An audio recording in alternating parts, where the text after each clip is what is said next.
Boa noite a todos, que a paz de Deus seja conosco nesta noite, mais uma vez, que nós possamos neste momento entrar em sintonia com os planos mais elevados da vida, e podemos fazer isso dando uma trégua aos nossos pensamentos, à nossa mente, deixando neste momento todos os problemas do lado de fora, esquecendo-nos das dificuldades que nós mesmos criamos, para podermos receber intuições sobre as soluções que podem nos ajudar. E que nós possamos encontrar os caminhos que nós procuramos para uma vida melhor. Esse é o nosso propósito. Neste momento, nós vamos começar a conversar sobre um assunto que é o Evangelho na prática. Nós tivemos ao longo dos milênios, depois da vinda do Cristo, várias etapas de compreensão. Isso é conosco. O nível de compreensão vai se desenvolvendo à medida em que você vai entendendo uma parte do conteúdo e vai colocando em prática. Cada frase compreendida representa a possibilidade de um avanço, representa a possibilidade de ascensão para um degrau acima daquele que nós nos encontrávamos, e assim a caminhada se dá de uma forma crescente, de uma forma progressiva. Então nós temos alguns níveis, 5 níveis de consciência que podem ser detectados a partir do momento em que ele é lançado como semente na nossa experiência humana. Então, o primeiro nível do Evangelho é visto como lei religiosa, uma lei da igreja, e o pastor e o padre e o pregador é a autoridade transmissora do Evangelho. Nele está a autoridade, não no Evangelho. É o Evangelho sem Cristo, é o Evangelho da igreja.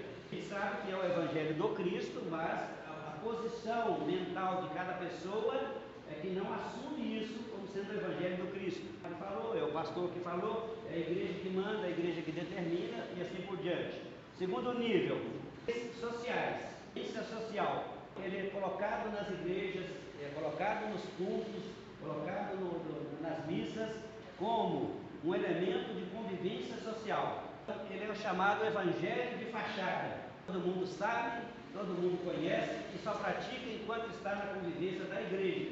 Fora disso, é cada um por si, Deus. Terceiro nível, é visto como leis morais, como uma regra pessoal para a salvação. É o primeiro caminho. E nós achamos que a salvação vai se encontrar fora de nós. Com a prática do Evangelho, alguém vai nos receber numa dimensão superior da vida, vai nos dar passagem, vai nos dar entrada. No quarto nível, nós o encontramos como leis espirituais, que são regras pessoais para transformação, para autotransformação. Nós vamos vê-lo de uma forma diferente que eu quero que todo mundo enxergue hoje. Estamos mais nas vivências dos outros níveis. Estamos agora na vivência do quinto nível da experiência com o Evangelho. Procedimento, uma finalidade. Por exemplo, o piloto e o copiloto, quando entram no avião para fazer uma viagem internacional, ele inicia uma série de procedimentos para colocar o avião no ar. Um médico e sua equipe entram numa sala de cirurgia, tem uma série de procedimentos que são necessários para iniciar uma cirurgia. E dentro da cirurgia tem uma série de procedimentos que são necessários para que a cirurgia seja levada a cabo e a um bom resultado. Então, existe uma missão do homem, ser humano, carnal, a imagem e semelhança do Criador, igualar as energias internas com as energias externas, dando assim livre passagem ao espírito para a expressão da realidade. Explicar de uma maneira mais precisa, produzir uma vibração molecular tal que as energias espirituais ir além da esfera física, necessárias para duas coisas importantes: para a vivência do próximo nível da experiência da vida, que é espiritual, e para a transcendência, ou seja, para que nós tenhamos a capacidade de enxergar além da matéria, enxergar o espírito além da matéria, e perceber que a nossa essência é algo que nós ainda desconhecemos no seu nível mais profundo, no seu nível mais intenso. Isso é puro poder, a essência é puro saber, a nossa essência é puro viver. Ele nos olha de orgulho, vaidade, egoísmo, prepotência, arrogância e outras coisas, pedindo que o nosso pleno viver possa surgir na idade em que nós podemos dizer que é a idade de ser feliz, ou o momento em que nós vamos nos encontrar verdadeiramente com a felicidade. No encontro com a felicidade, automaticamente nós vamos ter que nos encontrar com a imortalidade, também nos encontrar, nos deparar com a condição de invulnerabilidade, de imunidade contra todas as coisas, segurança absoluta, total, pleno, em qualquer lugar, em qualquer circunstância, porque isso é uma construção interior, um estado de espírito, receber a vida na sua amplitude, a palavra, a energia divina viva nela própria, a vida e a substância de gerar capacidade e poder. Então, neste caso, nós vamos começar falando do que o Evangelho de fato representa. Enxergar as possibilidades, mas não de ver a realidade, que é uma diferença muito grande. Não vejo a realidade. Proporciona isso, e proporciona a luz, mas não proporciona a capacidade e a iluminação. É que dá isso para nós. É o procedimento, que tem várias finalidades. Dessas regras do Evangelho é a desanimalização, porque assim, vamos tirar tudo aquilo que é contraditório, tudo aquilo que dificulta a alta e a tônica. A desanimalização consiste em alguns fatores bem simples, observados, mas não reparados, consertáveis, verdade, de gerar mais energia, de gerar mais capacidade e promover uma reestruturação, naturalmente, a reestruturação psicológica. Todo o Evangelho é uma nova lógica, que dá um novo estado psíquico, que dá de maneira gradual, adotado algumas atitudes final, os procedimentos atuais, no primeiro momento. É como se fossem colocações de peças, são essas peças, e depois as peças mínimas, são aquelas de alta complexidade, de elevados níveis, de elevada capacidade. Vamos falar de uma maneira assim mais genérica, sua alta capacidade de ser tornar você mesmo pacífico. Desarmonia não se constituam em elementos de energia divina. Potencializar-se, empoderar-se, tornar-se um ser com capacidade e poder. Facilidade, porque basta que você tenha atenção favorável, melhor, mais produtivo. Impulsividade. Impulsividade é uma reação instantânea, e a impulsividade é você ceder aos impulsos, não pensar nas possibilidades, nós nos movermos e nos expressarmos. Impulsividade é aquela pelo primeiro pensamento. Então, deixar de ser intempestivo, da paz interior, dentro da nossa resiliência, que nós chamamos hoje de paciência e tolerância, dois elementos fundamentais. A tolerância é aumentar a sua capacidade de resistir ao mal sem se afetar, de tal modo que nada possa perturbar-se a agir reptiliano. O Evangelho tem outros fatores. Descobre agora que a pacificação é um elemento. Algumas mágoas, algumas nódoas, algumas manchas, algumas cenas que nós chamamos de ódio, ira, raiva, rancor, mágoa, está gravado, ficou na memória, está na reserva de memórias, de lembranças do nosso córtex anterior, que é um dos elementos da justiça de nós, poderoso para nós, qual a ideia adotada pela medicina, para cada tipo de contrário, aquilo que é capaz de eliminar a doença, pensamento que retira energias, que destrói capacidades, que aplicar o elemento antídoto. Pensamento negativo, o antídoto é o pensamento oposto. A mesma coisa, eu posso, eu dou conta, um ser humano frágil, minúsculo, um grão de areia, para eu ser mortalidade. Então, esses elementos que contradizem elementos do mal, que são as palavras, energia natural, energia negativa, sejam revertidas para o nível positivo, é neutralizar o mal, neutralidade do mal. Como nós estamos falando de manchas, mágoas, iras, ódios, rancores, nós temos gravado no nosso singular anterior, no nosso cérebro, temos agora o perdão, falar do tal do perdão. A verdade que é o perdão, começar a não dar mais.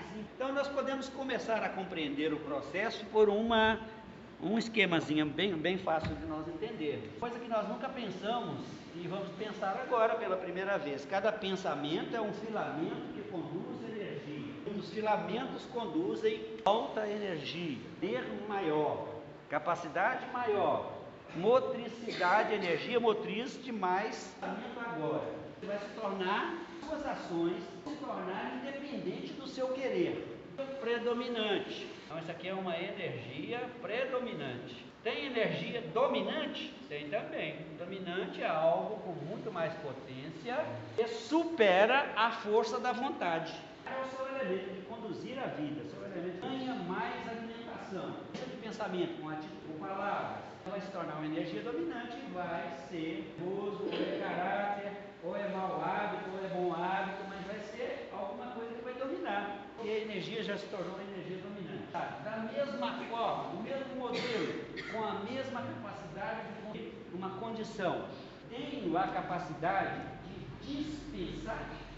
Então até agora nós pensávamos que nós não podíamos fazer isso. Cristo falou há 2000 anos que nós podemos fazer isso. Então uma frase bem simples, é onde que eu falo com vocês que a compreensão vem no sentido que nós precisamos compreender nesse momento que nós estamos capacitados para compreender. Então é isso, olha. Uma frasezinha que todo mundo conhece. Olha aqui o processo de reversão. Processo de reversão. Toda energia que serviu em alguma construção espiritual, em uma estrutura psicológica, ela sofre as leis da dinâmica da vida, as leis da vida atuam sobre tudo, inclusive sobre a energia espiritual. Existe uma lei, como lei da entropia, que você movimentou, utilizou e parou de utilizar, sofra desgaste, perca capacidade, perca energia, perca valor, perca quantidade de poder.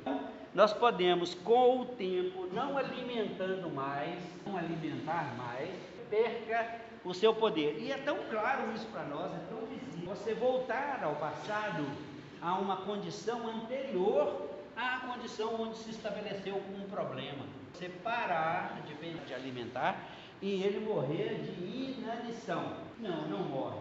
Ele vai ficar reduzido a um filamento só, que é o espírito constitutivo do nosso ser, jamais trazê-lo para o nível original, tanto poder, porque ele precisa permanecer, porque tudo na vida tem utilidade, tudo tem uma razão de ser, e nada é dispensável. Começamos a pensar que nós podemos então, quando você pensa em fazer uma realização, várias informações. Passada, alguns anos atrás, alguém me disse, dessa forma como está aparecendo aqui agora, não deu certo. Está lá um registro, é uma memória, há uma informação. Se você pensar bem, você mesmo já teve alguns pensamentos, algumas atividades da sua condição humana e aplicou na sua condição espiritual. E não são resolvíveis. Podia realizar um grande feito, olha, nos elementos vivos que fazem a história da humanidade financeira precária. Mesmo estado de desconforto, igual a grande parte da maioria, um estado de desconforto e insatisfação, em um determinado momento em que ele, antídoto, pensou em fazer uma construção megalomaníaca na visão dos outros, na construção no bolso, tendo fracassado 4, ou 5, ou 6, ou 7 vezes, 10 vezes, despejado do seu escritório de desenho, várias vezes, sido humilhado, ter sido ideia megalomaníaca de fazer um parque, o maior parque, onde era um laranjal, lá na Flórida, onde era um laranjal, e ele queria não só cobrar para entrar lá, coisa de maluco para a ocasião, para a época, formar em algo utilizável, dar material, possa usar o potencial dessa possibilidade para o homem qualquer coisa.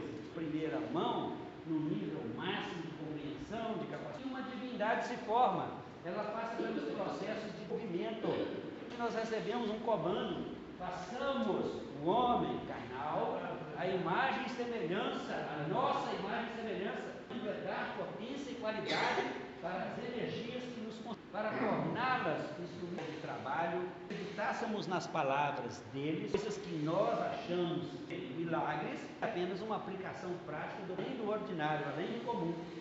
São aqueles que vão gerar ação para retirar o casulo do corpo humano, do grau de transformação, do grau de ascendência, que é nosso papel, é da nossa competência, transformar potencial em realidade, transformar intencionalmente. Dificilmente aconteceria você estar realmente capacitado, habilitado para isso, poder na mão de um incauto, na mão de um ignorante, ou na mão de alguém que não tem conhecimento, é um desastre completo. A própria história já tem mostrado que é assim de fato. Os seres humanos que se utilizam além da ordinária ou extraordinária, que foram além do comum no seu pensamento de dominação, constituem o Evangelho. As palavras, intermediário que na doutrina dos Espíritos nós conhecemos como perispírito. Se nós não construirmos o perispírito na desencarnação, é mais alta. O Evangelho não é uma questão de eu querer, não é uma questão de eu gostar, é uma questão de eu entender que sem ele eu sou prisioneiro da carne, vou passar pelos processos de nascimento e morte, continuado até eu descobrir a importância desses elementos de outra maneira, porque nós somos o legislativo e o executivo da vida. É a carta magna que nos dá a magna ética, que se transforma na magnética, que é o poder do magnetismo. Então o Evangelho ele tem duas constituições, e a palavra se fez a constituição, que é a regra divina, que é a lei de atração para aquilo que lhe é oposto, representam a sua potência para a atração de tudo aquilo que representa qualidade de vida, bem-estar, o prazer, realidade máxima, inteligência. As virtudes divinas são honestidade, sinceridade, pureza, verdade, harmonia. Cada uma delas, para a pessoa honesta, a segurança, o sentimento de segurança. Quando ela realizou no tempo de vem os fatos de retorno, ela tem essa expressão humana muito comum, né? Não dá para engolir esse sapo. Acostumado com isso aí? Eu não engulo o sapo. Nós entendamos, então, essa palavra tem um significado interessante, muito interessante. A ação da mente, das informações, ação da realidade. Então, o Evangelho se constitui de uma base de informações que nos dá, eu estou baseado numa lógica humana, eu estou baseado numa lógica divina. Se você opera pela lógica humana, os recursos habilitados pela energia da sua mente são aquelas que dão a capacidade humana, de uma maneira espiritualizada, de uma maneira intensa, profunda, poder, eu posso, forma em capacitação, procedimentos internos, adequação de recursos internos, você possa, destreza, dizendo eu não posso, as capacidades dizendo eu não dou conta, limite a monstruosidade do mal dizendo é muito grave, não é gigante os seus problemas dizendo esse problema é insolúvel. Não os torne maior do que as suas forças, porque você tem essa capacidade, esse poder. Se você atribui uma medida a alguma coisa, com a mesma medida você será medido. Você engrandeceu o problema, diminuiu a si próprio, para ter a correspondência perfeita. Se você aumentou a doença, diminuiu a sua imunidade. Funciona a natureza espiritual. Opere com os antídotos do negativo. Opere com o positivo, opere com a visão construtiva, opere com a mente divina e não com a mente humana. Com a mente humana você é muito limitado, todos nós somos. O que o Evangelho proporciona a quem apenas o conhece? Proporciona uma escala de paradigmas que serve de comparativo para você julgar as coisas. Quero ou não quero? Coisas por aí. Formar paradigmas do Evangelho, uma visão renovada da vida. Isso já aponta para uma destinação melhor do que a destinação antes de simplesmente até esperar a hora da morte chegar. Já aponta para uma realidade existencial melhor do que a outra realidade. Do modo de pensar, as melhores opções do modo de pensar estão numa lógica de mais poder, de mais qualidade, de mais valores. Os valores que o Cristo trouxe são valores estruturais de uma potencialidade divina. Então você vai poder ter um outro modo de ver, um modo de pensar, um modo de falar, um modo de agir, diferente do modo tradicional. Você reagir igual ao animal, oferece-lhe a outra, tem razões de receber de volta o que você fez anteriormente, algo absolutamente de volta. Você brigar com ele ou brigar com o agente, você o mantém, o sustenta e o alimenta, tornando-o maior e mais alguém com mais capacidade extraordinária de se livrar do mal. A primeira é pelo ato amoroso, por caridade. cidade, você roubou e tem muito medo de ladrão hoje, no passado. Se não toma uma atitude, vem alguém que quer compartilhar com você, livrar dela, ele vem te roubar alguma coisa. Se você reage ao roubador, você aumenta o seu magnetismo para vir outro roubador mais forte, mais potente, com mais violência. A sua terceira chance é, se você reagir fisicamente, então com a bolsa, acabou de receber o pagamento, vai pagar os operários de obra, 20 mil no carro, ladrão chega nele, vai roubar o dinheiro, ele desesperado, empurra a porta, reage, toma 6 tiros. É mais grave. Então, cada vez que acontecer alguma coisa, agradeça. Né? Eu passei uma fase em que acontecia tantas coisas, eu já estava até cansado de falar. Liberar da morte? Podemos. A liberação da morte ela está disponível. Existe uma mensagem do Cristo que diz que outros não verão a morte antes que chegue o reino dos céus com poder. O Evangelho pode proporcionar para quem o pratica a potência das energias que suscitam imortalidade, invulnerabilidade, maior fluxo de inteligência, alta condutividade de energias, que tipo fazer realizações extraordinárias que nós chamamos de milagre. Constituir é um verbo, indica uma ação, e a constituição do Evangelho é feita de palavras de ordem ou mandamentos. Eles não são sugestões, são apenas procedimentos necessários para gerar uma transformação de elevação das energias para você vencer as vibrações. O Evangelho é uma pessoa capaz de filtrar as minhas energias, que é uma energia forte, uma energia imunda, uma energia que causa... Vamos começar a compreender. Eu sei filtrar, isso afeta meu sangue, afeta a minha energia e afeta meus rins, porque meus rins são um filtro, tudo interligado, cada órgão do nosso corpo. Com poder, não podemos deixar elas atuarem sobre nós, porque eu não posso, eu não tenho como contraditório no divino. Eu não posso.